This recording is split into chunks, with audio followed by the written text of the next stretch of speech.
आपने बांग्लादेश के अंदर हुए अत्याचार को देखा होगा।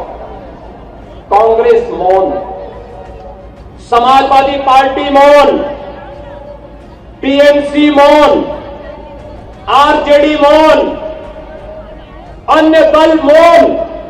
केवल भारतीय जनता पार्टी ने कहा था कि बांग्लादेश के हिंदुओं पे अत्याचार नहीं होना चाहिए। ये बांग्लादेश में हिंदू कौन है? बहन और भाइयों, ये सभी दलित हिंदू है, दलित हिंदू है। ये वहां पर रह गए हैं, लगातार उनकी संख्या कम हो रही है, लेकिन चूंकि वह पीड़ित हिंदू इनका वोट बैंक नहीं है, इसलिए उसके पक्ष में लोग आवाज नहीं उठाएंगे। बहन और भाइयों, मैं आज आपसे यही कहने के लिए आया हूं आगरा में कि बाबा साहब का मिशन हर दलित, हर वंचित, हर गरीब को न्याय देने का रहा है। अन्याय चाहे वह बांग्लादेश के अंदर हो या पाकिस्तान के अंदर या फिर किसी अन्य किसी भी स्थान पर, उसके खिलाफ आवाज उठनी चाहिए, अन्याय के खिलाफ आवाज उठनी चाहिए।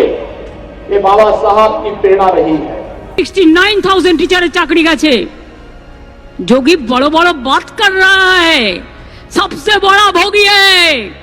महाकुंभ में कितना लोगों का मौत हुआ, कितना लोगों ने इंजर्ड हुआ, कोई लिस्ट ऑफ पब्लिकली दिया? नहीं दिया। बड़ा बड़ा बात करते हो।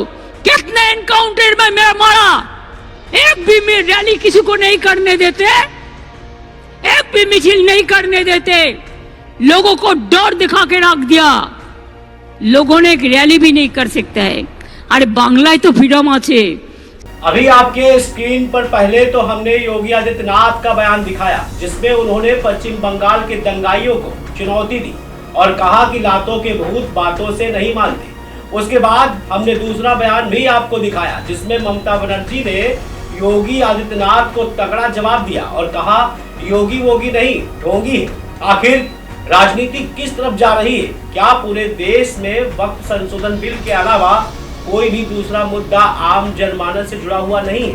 नमस्कार, मैं हूं पीयूष बड़ी अवस्थी। आप देख रहे हैं इंडिया जंक्शन की खास पेशकश सत्ता का बायोस्कोप। वक्फ संशोधन बिल को लेकर पूरे देश में विवादों के बीच पश्चिम बंगाल सुर्खियों में आ गया है और पश्चिम बंगाल के साथ साथ उत्तर प्रदेश में भी ममता बनर्जी के खिलाफ गुस्सा देखा गया है। यही नहीं, ममता बनर्जी पर तो योगी आदित्यनाथ ने तमाम तरह के आरोप भी लगाए थे। योगी ने कहा था कि लातों के भूत बातों से नहीं मानते। इसके बाद पश्चिम बंगाल की मुख्यमंत्री ममता बनर्जी ने भी योगी आदित्यनाथ को जवाब दिया। लेकिन अब उत्तर प्रदेश में कौन सा ऐसा नेता है जो निकल कर बाहर आ गया है, जिसको सुनने और देखने के बाद में आप भी सोच में पड़ जाएंगे और हैरत में भी पड़ जाएंगे। पश्चिम बंगाल में हिंदुओं के साथ हो रही हिंसा को लेकर किस राजा ने अब अपनी प्रजा के लिए अपनी आवाज बुलंद की है और आखिरकार पश्चिम बंगाल से चल रही हिंसा को लेकर राजा साहब ने कौन सा बड़ा बयान दिया? ये कुछ ऐसे सवाल हैं जिनकी पड़ताल करना बेहद जरूरी है। दरअसल बंगाल के मुर्शिदाबाद की घटना को लेकर सीएम भी ममता बनर्जी पर जमकर निशाना साध चुके हैं। सीएम योगी ने कहा था कि पश्चिम बंगाल जल रहा है और ममता बनर्जी पर दंगाइयों को शांति के दूत बता रही, यानी कि ममता बनर्जी दंगाइयों को शांति दूत बता रही। ऐसी अराजकता को नियंत्रित किया जाना चाहिए।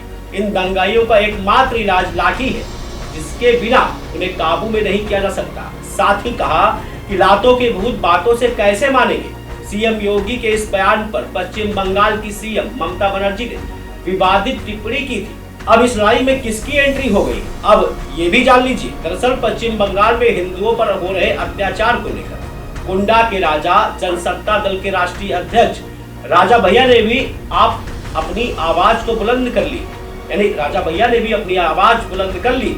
राजा भैया ने कहा कि वक्फ एक्ट का बहाना, यानी वक्फ एक्ट के बहाने को लेकर अल्पसंख्यकों ने आकरण बिना उकसाए सुनियोजित हिंसक हमला किया।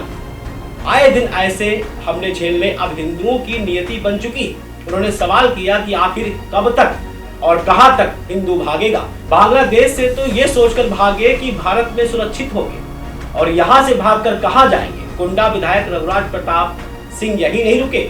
उन्होंने कहा कि संसद से लेकर सड़कों तक आए दिन संविधान लहराने वालों को भी याद रखना चाहिए कि संविधान शिल्पी बाबा साहब के संविधान में वक्फ नाम शब्द कहीं नहीं था, ना ही कल्पना थी और कोई भी औचित्य था, उस यानी उस शब्द का कोई औचित्य ही नहीं। कुंडा से विधायक रघुराज प्रताप सिंह ने कहा कि सर्वविदित है कि बिल संसद में पास होने के बाद कानून बन जाता है। आज वक्त के समर्थन और विरोध में देश के सारे राजनीतिक दल और विचारधाराएं दो धड़ों में बटी हुई है। राजा ने कहा कि पक्ष हो या विपक्ष, इतना तो सभी मानेंगे कि पश्चिम बंगाल के मुर्शिदाबाद में जिन पिता पुत्र की निर्मम हत्या की गई, जिनके घर दुकान जलाए गए, लूटे गए, इतना ही नहीं जिन असंख्य हिंदू औरतों बच्चों की जान और अस्मिता बचाने के लिए अपना घर गांव छोड़कर पलायन करना पड़ा, उनका वक्फ बिल से कोई लेना देना नहीं है। उधर सुप्रीम कोर्ट में इस मामले में सुनवाई के बाद वक्फ संशोधन बिल को लेकर तमाम तरह के कानून यानी तमाम तरह के कंफ्यूजन भी आम जनता से जुड़े। फिलहाल मामले की सुनवाई सुप्रीम कोर्ट में चल रही है और बोर्ड में किसी भी नए व्यक्ति के शामिल होने पर सुप्रीम कोर्ट ने सुनवाई तक रोक लगा रखी है। ऐसे में राजा भैया का दिया गया बयान और सुप्रीम कोर्ट में चल रही कार्रवाई के बीच देश में प्रदर्शन का दौर जारी है। अब देखना ये होगा कि राजा भैया के इस बयान पर ममता बनर्जी किस तरफ क्या प्रतिक्रिया यानी उनकी प्रतिक्रिया राजा भैया के बयान पर क्या आती है। इंडिया जंक्शन की खास पेशकश आपको कैसी लगी? अब फिर हाजिर होंगे एक नई खास पेशकश लेकर, तब तक देखते रहें और बने रहें इंडिया जंक्शन। खबरों से जुड़े रहने के लिए सब्सक्राइब करें हमारा चैनल इंडिया जंक्शन।